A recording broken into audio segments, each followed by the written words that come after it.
नमस्कार, जेके प्राइम में आपका स्वागत है। मैं हूं विनोद कुमार। तालिबान का जो अफगानिस्तान में दबदबा बना है, उसके बाद से पाकिस्तान के तेवर भी बदलने लगे हैं।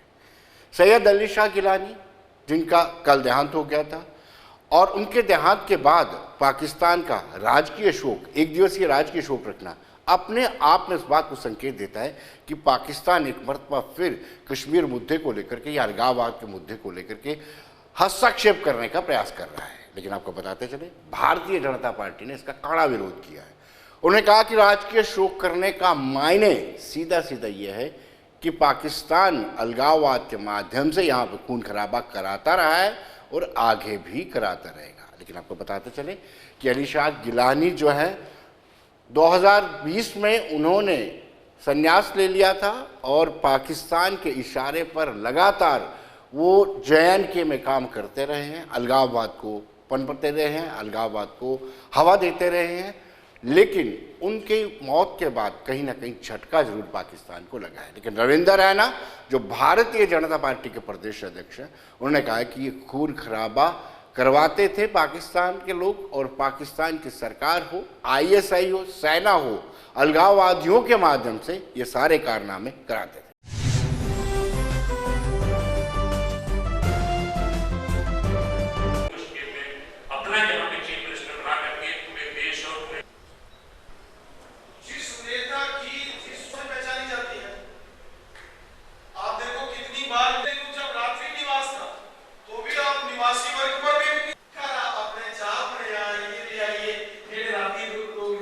देखिए, रामायण में वर्णन आता है कि जब भगवान श्री राम जी ने रावण को मार दिया था और श्री राम जी ने कहा था कि किसी की मृत्यु पर कोई जश्न, कोई बहुत ज़्यादा जश्न नहीं मनाना चाहिए। मृत्यु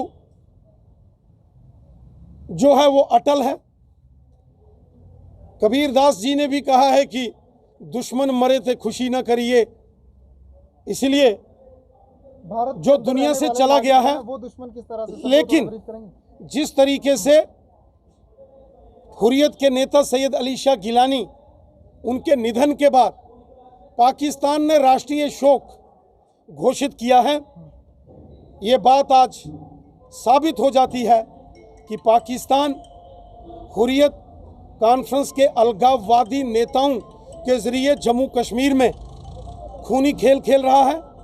पाकिस्तान ने हमेशा बम, बंदूक, पिस्तौल, गोलियां भेजकर जम्मू कश्मीर को लहूलुहान किया है। हुर्रियत के नेता हो या पाकिस्तान हो, ये इस्लाम के और जम्मू कश्मीर की जनता के सबसे बड़े दुश्मन रहे। इन्होंने तबाही के मंजर लाए। आज पाकिस्तान अफगानिस्तान के अंदर तालिबान को मजबूती देकर वहाँ के मुसलमानों का कत्ल कर रहा है, और पाकिस्तान कश्मीर में भी हुर्रियत के नेताओं को समर्थन देकर बम, बंदूक, पिस्तौल, गोलियां और हवाला का पैसा भेजकर कश्मीर को भी बर्बाद करने की साजिश पाकिस्तान ने की है। पाकिस्तान की इस करतूत से आज पाकिस्तान के काले कारनामे जग जाहिर हो गए हैं कि कश्मीर में बर्बादी के मंजर लाने वाला पाकिस्तान है।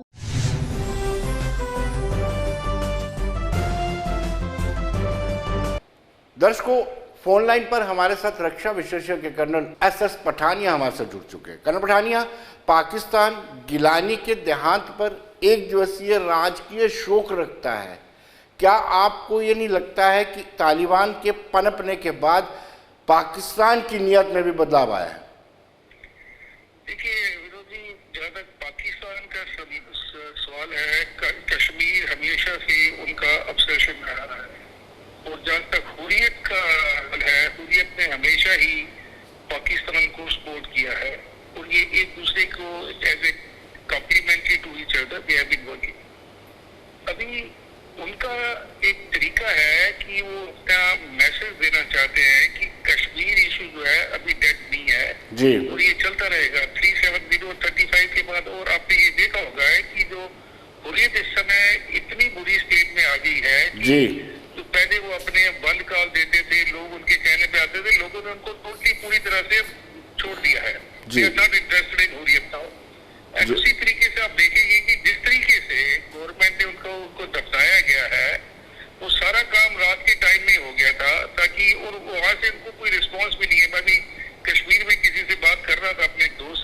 जी. there are no takers as far as Gilani Saab is concerned. Okay. And on the contrary, people are happy that he is gone, so that there are lesser troubles in the Kashmir.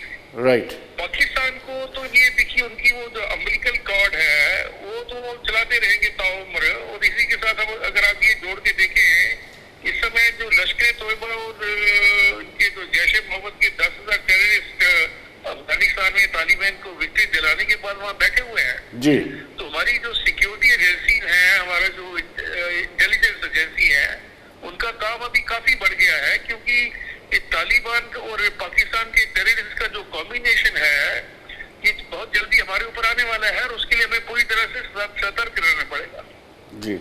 लेकिन colonel Pathania, मैंने आपसे ये जानना चाहा कि क्या strategy में बदलाव आया है, क्योंकि 5 अगस्त 2019 को 370 में संशोधन होता है, 35 से को हटाया जाता है, और 5 अगस्त 2020 को पाकिस्तान में किसी तरह का कोई प्रोटेस्ट वगैरह नहीं होता है। अचानक गिलानी के देहांत के बाद और जो उठापटक अफगानिस्तान में हुई है, अचानक ही एक दिवसीय शोक रखना, राजकीय शोक रखना, आपको नहीं लगता है कुछ बदलाव है? देखिए, पाकिस्तान की स्ट्रेटेजी यही है विनोद जी। राजकीय शोक का मतलब है कि they had tremendous respect for the Gilani, जिसको वो फ्रीडम फाइटर भी मान सकते हैं। राइट. हम उसको दूसरी नजरों से देखते हैं। वो कहता है कि ये जो फ्रीडम फाइट चल रही है उसको वो लीड कर रहे थे गिलानी साहब जी. अभी अपने जो इनकी लोकल इनकी गैलरी है या इनकी जो डोमेस्टिक ऑडियंस है, उनको इन्होंने बताना है कि हम कश्मीर के मामले में कितने सीरियस हैं जी. तो गाहे बगाहे जब भी इनको मौका मिलता है तो उससे वो चूकते नहीं है। आपने पिछली बार देखा होगा कि जब ये 5 अगस्त के टाइम पे उन्होंने एक मौन व्रत भी किया था 1-2 मिनट का, उससे पहले जलसे किए थे। तो ये पाकिस्तान कोई ना कोई इशू उछालता रहेगा जी. लेकिन अभी जो शिफ्ट आ रहा है उनकी पॉलिसी में, देखिए तालिबान को जो अफगानिस्तान में रूल आया है और इस समय पाकिस्तान खुद ट्रबल में है, बिकॉज इनके स्पोक्स पर्सन ने बाहर बोला है तालिबान के कि वो डोरन लाइन को नहीं मानते हैं जी. तो उस समय देखिए कि आने वाले समय में पाकिस्तान की जो मुश्किलें किस हद तक बढ़ती हैं। जहाँ तक गिलानी साहब का सवाल है, वो सपोर्ट करते रहेंगे कश्मीर कॉज को, उन्होंने हमेशा सपोर्ट करना है। They will like to keep this issue alive at the national and international level both. जी. Thank you. धन्यवाद. Thank you sir.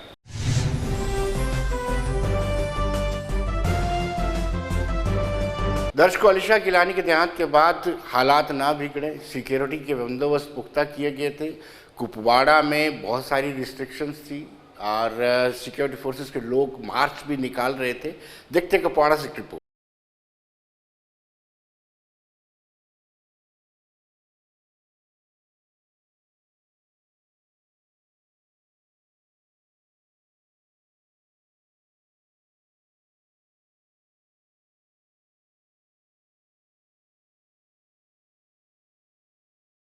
कल जो ही एक खबर आई कि सईद अली शाह गिलानी जो है वो इंतकाल कर गए हैं, तो हम इस वक्त मौजूद है बाईपास कुपवाड़ा में। तो आप देख सकते हैं कि जो है आज बिल्कुल यहाँ पर जो है तमाम तर दुकानें जो है वो बिल्कुल बंद हैं।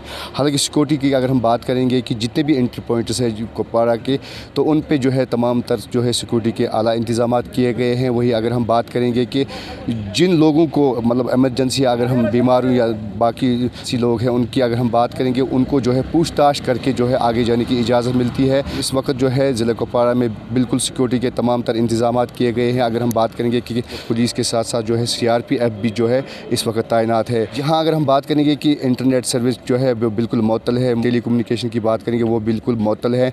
यहाँ पर हालात जो है बिल्कुल साजगार है, कोई भी नाखुशगवार वाक़या पेश नहीं आया। साहिल शमीम, गुलिस्तान न्यूज़, कुपवाड़ा।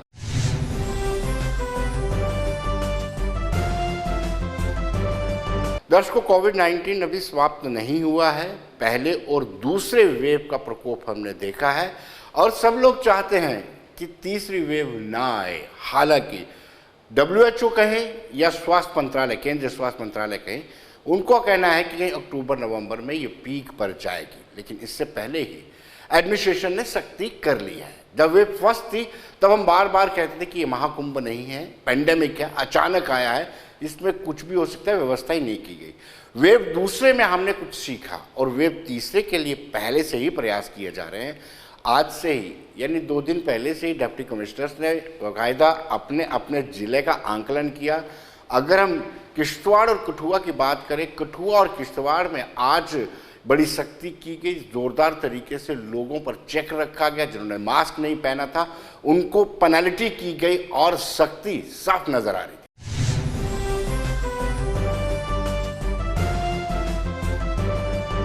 तमाम लोगों से अपील है कि कोई भी बंदा बिना मास्क के ना घूमे और डिजिटल एडमिनिस्ट्रेशन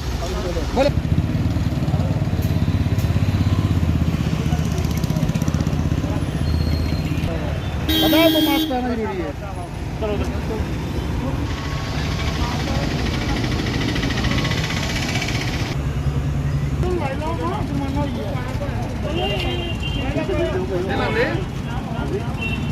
पब्लिक से यही अपील की है कि आप बिना मास्क के घर से बाहर ना आइए और बिना काम के भी घर ना आइए, घर से बाहर ना आइए, क्योंकि बीमारी का बहुत खतरा है।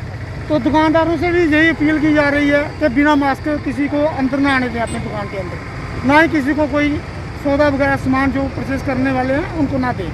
जब बस और मेट्रो हमने ड्राइवर जो तबका है उनको हिदायत की है कि बिना मास्क किसी को भी अंदर ना बैठाएं, आप उनको बैठने ना दें अंदर, ताकि जो भी होगा वो मास्क लगाकर। हमने लोगों को अब रिक्वेस्ट करना छोड़ दिया, मैं वार्न करता हूँ लोगों को कि इस चीज़ से बाहर आ जाएं, क्योंकि अगर आप लोग फिर नहीं संभल पाएंगे तो हमें मजबूरन आपके खिलाफ कानूनी कार्रवाई हम कर लेंगे। अभी तक हम सिर्फ चालान कर रहे थे, उनसे फाइन वसूल कर रहे थे, लेकिन आज के बाद जो भी सेकंड बार ऐसे देखा गया कि उस पर सेकंड टाइम चालान हो रहा है, उसके खिलाफ कानूनी कार्रवाई की जाएगी। सर अभी तक कितने चालू? ये ड्राइव जो है कंटिन्यू रहेगी। लोगों को इस चीज़ के बारे में सोचना चाहिए कि हमें जो गवर्नमेंट के साथ गवर्नमेंट का जो एडमिनिस्ट्रेशन है, एडमिनिस्ट्रेशन के साथ हमें इन चीज़ों के लिए ताउन करना चाहिए।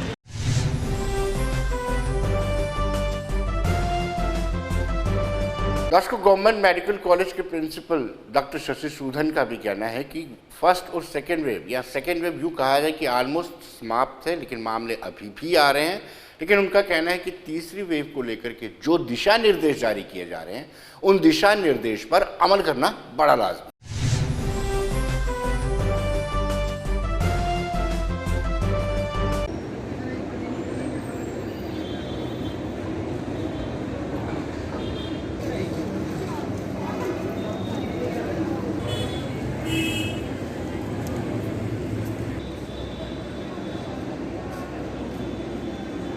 तो ऐसा जो हमारा एक्सपीरियंस है वो हमें गार्ड पे रखता है, यानी हम भूलना अफोर्ड नहीं करते कोविड अप्रोप्रिएट बिहेवियर को, जिसमें आसान रास्ते हैं ये महामारी को रोकने के भी, प्रिवेंशन के तरीके भी हैं और हर कोई अपने आप को बचा सकता है एक व्यक्तिगत जिम्मेवारी समझते हुए, और फैलने ना दे बीमारी को, उसमें भी उसका एक योगदान हो सकता है।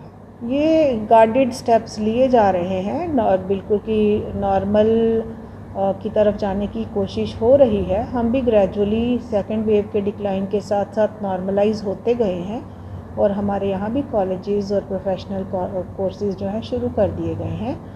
और स्कूल्स के बारे में भी ये तो सरकार बड़े फैसले कुछ सोच विचार करके, और कैसा पैटर्न चल रहा है हमारे पड़ोसी राज्यों में या नॉर्थ इंडिया में या पूरे भारत में या बाकी राज्यों में, ऐसे फैसले सोच समझकर सूझबूझकर ही लिए जाते हैं।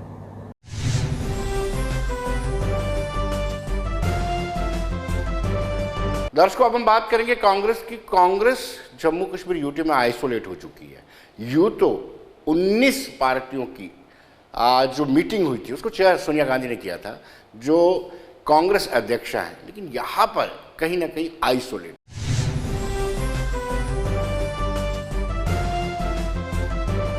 शेर कश्मीर भवन जो पार्टी का मुख्यालय जम्मू में, वहाँ पर आए और उन्होंने भी अपनी प्रेस ब्रीफिंग में इस पर स्ट्रेस दिया है कि पहले जो है जम्मू कश्मीर को पूर्ण राज्य का दर्जा दिया जाना चाहिए, उसके बाद इलेक्शन होनी चाहिए। ऐसा ही जब ऑल पार्टी मीट हुई थी, कांग्रेस ने भी यही स्टैंड रखा था कि पहले ऑल पार्टी मीट में उन्होंने कहा था कि पहले जो है स्टेटूट का दर्जा मिलना चाहिए, और अगर स्टेटूट का दर्जा मिलता है तो उससे पोल परसेंटेज या लोगों की पार्टिसिपेशन बढ़ सकती है।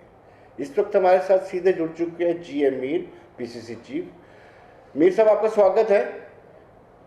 जैसे कल उमर अब्दुल्ला ने प्रेस ब्रीफिंग में कहा, क्या आप भी वैसा ही चाहते हैं? और उसी दिन एक दिन पहले एक इंटरव्यू में मनोज कुमार सिन्हा ने कहा कि पहले जो है चुनाव होंगे, उसके बाद दर्जे पर विचार किया जाएगा। अब ये तो आपको जानकारी है, लोगों को भी जानकारी है कि पिछले 2 साल में रफ्ता रफ्ता कई लोगों ने तो कई पार्टीज़ ने कई स्टैंड बदले जी, मगर कांग्रेस पार्टी मैं फ़ख्र के साथ कह सकता हूँ कि अकेली पार्टी है जिन्होंने 5 अगस्त 6 अगस्त की वर्किंग कमेटी से लेकर आज तक लगातार एक ही स्टैंड रखा है जी। तो हमने भले 5 अगस्त के तौर तरीक़ों को क्रिटिसाइज़ किया, जो हमारा हक भी बनता था, वो गैर जमहूरी तरीके अख्तियार किए, मगर उसके बाद में लगातार हमारी डिमांड रही कि स्टेट तोड़ना कोई किसी एजेंडे में नहीं था। अगर भाजपा ने कई तर्क दे दिए दूसरी चीज़ों को हटाने के लिए, मगर स्टेट को बाइफरकेट करना, डाउनग्रेड करना, ये तो किसी भी उनके एजेंडे में नहीं था जी। और फिर पार्लियामेंट में उन्होंने कहा ये एक शॉर्ट पीरियड के लिए सिचुएशन को वहाँ कंट्रोल करने के लिए है और बाकी स्टेट फिर हम वापस करेंगे जी। तो उसके ही मतलब रेफरेंस से कांग्रेस पार्टी ने लगातार कहा। अब जब भारत सरकार आंकड़े भी दे रही है, हर फोरम पर कह रही है कि जम्मू कश्मीर तो अब बिल्कुल दुल्हन की तरह आगे बढ़ रहा है, हर लिहाज से ठीक है, सिक्योरिटी सिचुएशन ठीक है, डेवलपमेंट आसमान छू रही है, तो उस सूरत में जब 24 जून को ऑल पार्टी मीटिंग हुई जो प्राइम मिनिस्टर ने बुलाई थी, तो मेरे ख्याल से कांग्रेस ने ही इनिशिएट किया और एजेंडा कोई था नहीं, और एजेंडे के तौर पर कांग्रेस पार्टी ने जो अपनी बात रखी और उसमें 2, 4, 5 सुझाव भी रखे, जिसमें जैसे आपने कोट किया है कि भाई ठीक है, जो टिपिकल चीज़ें हैं वो अलग अलग फॉर्मों पर चलाई जाएंगी, मगर फिलहाल स्टेट को रेस्टोर करो और इलेक्शन कराओ, पॉपुलर गवर्नमेंट दो लोगों को, चुनी हुई सरकार। उसमें ज़रूर होम मिनिस्टर ने बाद में अपने रिप्लाई में कहा कि वी आर कमिटेड, हम वचनबद्ध है कि स्टेट भी वापस देना है और इलेक्शन प्रोसेस भी करना है, सरकार भी बननी है, मगर उससे पहले एक डिलिमिटेशन कमीशन का कार्य हाथ में लिया है, उसको पहले पूरा होना ज़रूरी है। तो उससे सब ने यही, इसीलिए फिर डिलिमिटेशन के लिए बाय एंड लार्ज कुछ लोगों ने दबी आवाज़ में, कुछ लोगों ने खुल के कहा, जैसे कांग्रेस ने कहा ओके आप डिलिमिटेशन का सिचुएशन पूरी करो, उसके बाद स्टेट को रेस्टोर करो और इलेक्शन कराओ, एक पॉपुलर सरकार वहाँ दो। तो वो उसी दिन से हमारा मौक़िफ़ था। अब चूँकि तब से आज तक वहाँ होम मिनिस्टर, प्राइम मिनिस्टर ने ऐसा कुछ भी नहीं कहा कि नहीं पहले चुनाव कराएंगे, यूटी में कराएंगे और उसके बाद स्टेट को लेकर डिबेट करेंगे।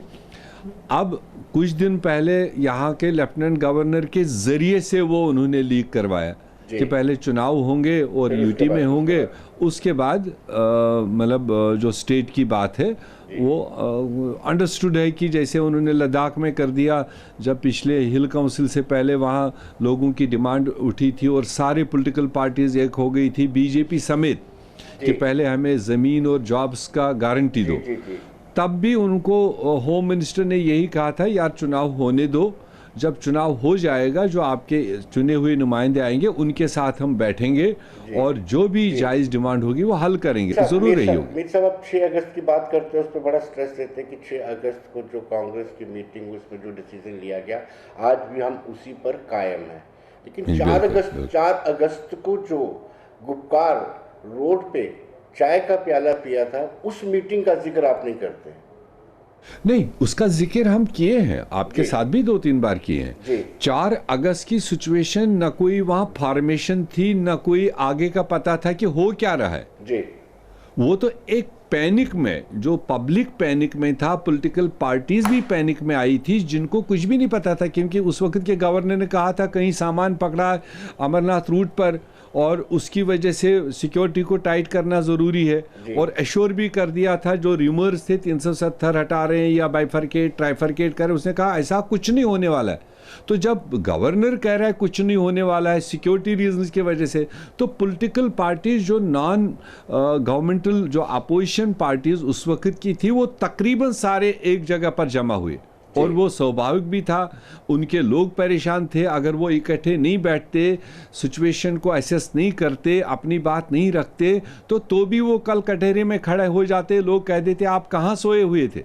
तो उन्होंने उस वक्त के हालात के मुताबिक अपनी बात सामने रखी। मीर साहब, अभी रिसेंटली सोनिया गांधी ने मीटिंग ली थी, 19 अपोजिशन की पार्टियां उसमें शामिल हुई थी, जिसमें पीपल्स डेमोक्रेटिक पार्टी और नेशनल कॉन्फ्रेंस भी शामिल थी।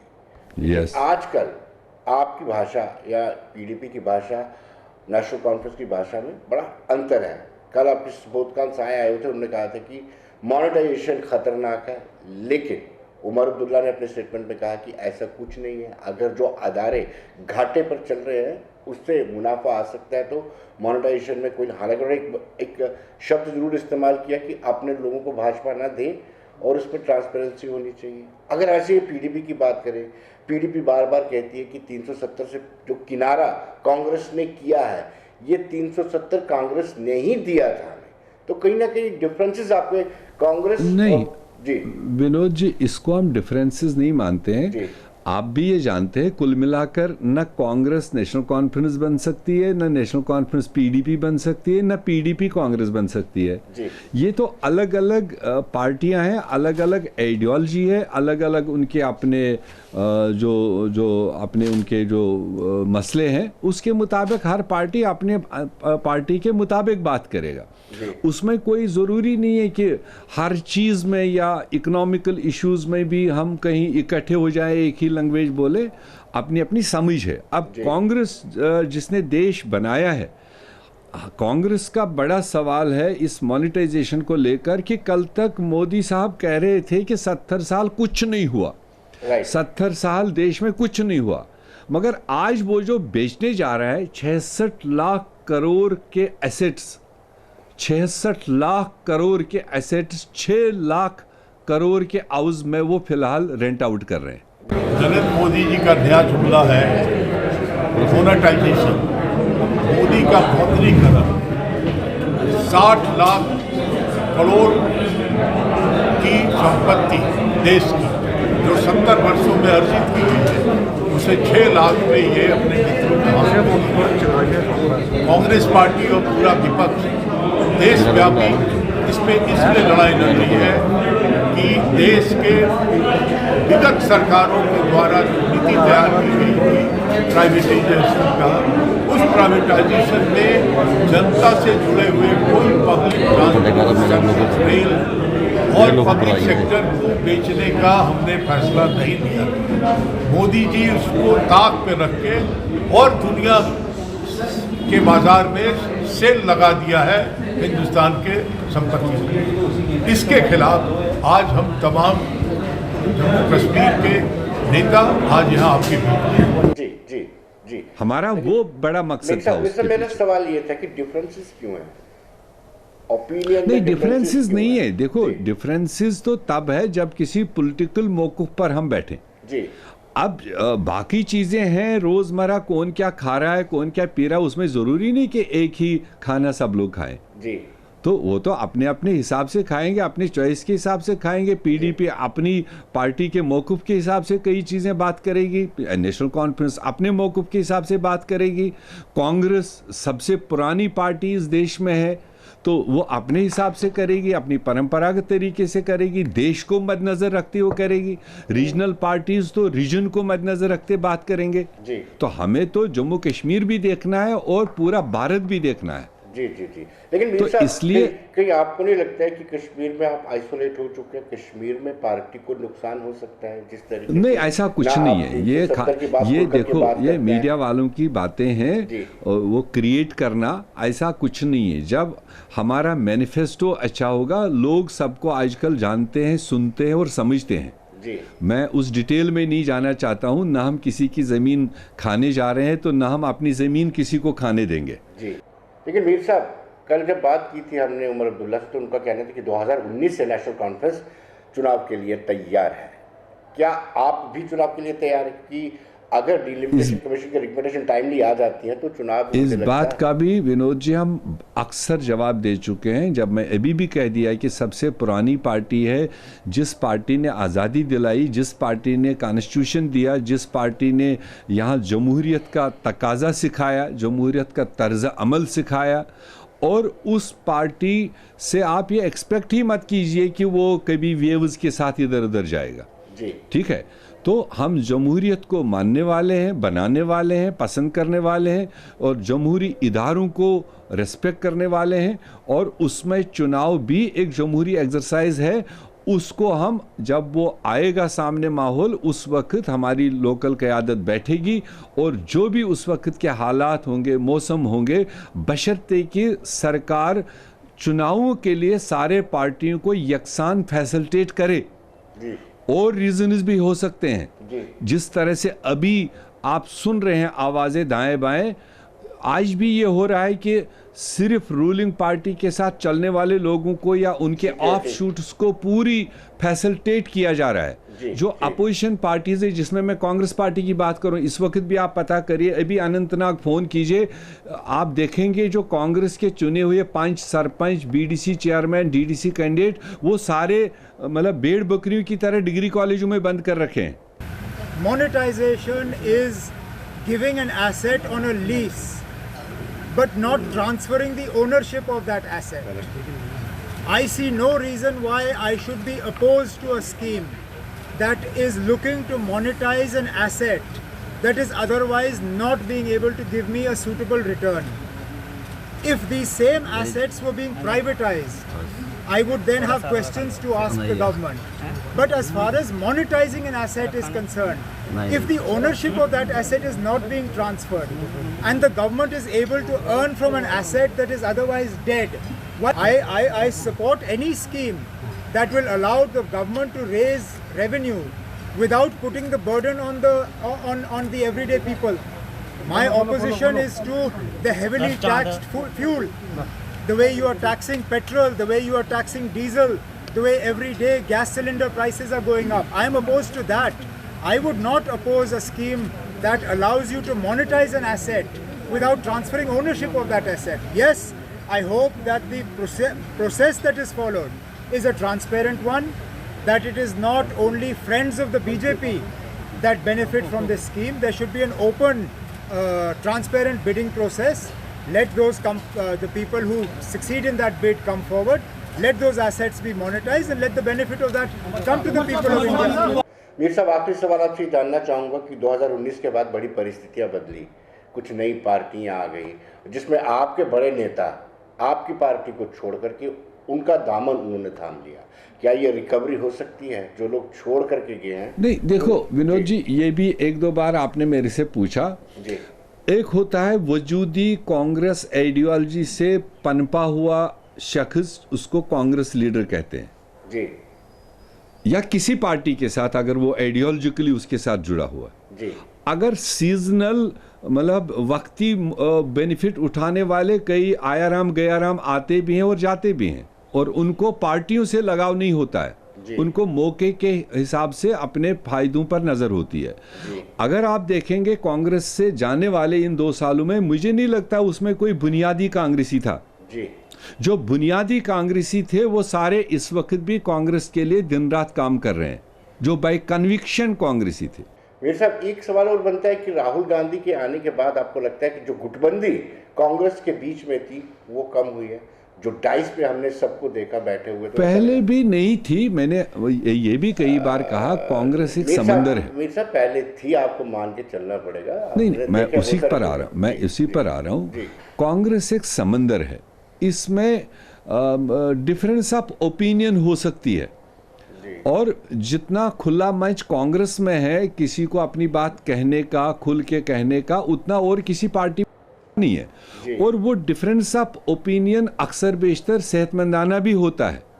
तो उसको लेकर जो आप पिछले साल 1.5 साल से देख रहे थे, जिसके 1-2 ओकेजन यहाँ पर हुए हैं, तो कुछ लोग मतलब हो सकता है अपनी बात कहीं पर कन्वे करना चाहते थे, लीडरशिप तक पहुँचाना चाहते थे, रूट जो भी उन्होंने लिया, तरीका जो भी लिया है, तो मगर अंदर से हम कभी भी आपस में कोई झगड़ा नहीं था, कोई लाठी डंडा उठाने वाली बात नहीं थी। और अब जैसे जैसे सीनियर लीडरशिप का आना जाना स्टेट की ओर बढ़ता गया और बहुत सारे उनके जो विचार थे वो आगे पहुंच गए, तो हो सकता है उनके म्यादे में ठंडक पड़ गई कि जहां वो बात कन्वे करना चाहते थे, जो भी उनके मन में थी वो कन्वे हो रही है। तो उसके रेस्पॉन्स में कुदरती बात है, आपने अच्छा कहा, श्रीनगर में अभी पीसीसी ऑफिस का इनाग्रेशन था, तो मेरे ख्याल से आपने खूबसूरत इवेंट देखा है कि जो भी जम्मू कश्मीर से रिलेटेड, राहुल जी से लेकर, आज़ाद साहब से लेकर, सोज साहब से लेकर, पीरजादा साहब से लेकर, ताज साहब से लेकर, करा साहब से लेकर, और जितने भी हमारे PCC office bearer, former minister, MLAs, by and large 24 घंटे 3 बार मीटिंग्स हमारी हुई, 3 बार हम तमाम लोग एक ही प्लेटफार्म पर, एक ही मंच पर अपने लीडरशिप के साथ अपनी खुल के बात कर रहे थे। जी मीर साहब, बहुत तो मेरे ख्याल से बहुत बहुत शुक्रिया आपका, धन्यवाद। Thank you. तो दर्शकों, बने रहिए देश दुनिया की खबरों के लिए, मुझे दीजिए इजाजत।